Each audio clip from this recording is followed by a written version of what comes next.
Hello friend, চলো শুভ দুপুর। তো চলে আসলাম আবার অনেক দিন পর ছোট্ট একটা ঘরোয়া রান্নাবান্না নিয়ে। তো আজকে করবো বটবটি আলু ভাজা। কড়াইটা বসিয়ে দিয়েছি, আমার একটু দেরি হয়ে গেছে আজকের। তো এই যে আলু বটবটি কেটে নিয়েছি। তো চলো কড়াইটা গরম হলে তেল দিয়ে ভাজা শুরু করি।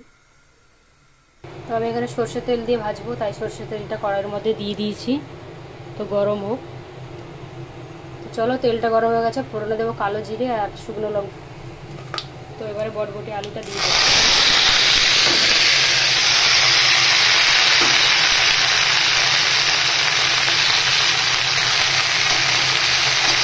এবার এটা চাপা দিয়ে দেবো কিছুক্ষণ। তো এটা দেখো ভাজা ভাজা হয়ে এসছে। এবার এর মধ্যে দেবো নুন হলুদ। তো নুন হলুদটা দিয়ে দিয়েছি। এবার পেঁয়াজটা একটু পরে দেবো, আর একটু ভাজা ভাজা হয়ে গেলে। তো এটা ভাজা ভাজা হয়ে গেছে, এবার পেঁয়াজ কুচিটা দিয়ে দিলাম।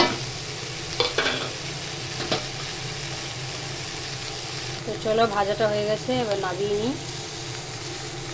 তো চলো ভালো ভাজা হয়ে গেছে বটবটি আলু ভাজাটা। যদি রেসিপিটা ভালো লাগে লাইক কমেন্ট শেয়ার করো বন্ধুরা। তো চলো টাটা, পরে দেখা হবে আবার অন্য কোনো ভিডিওর সাথে।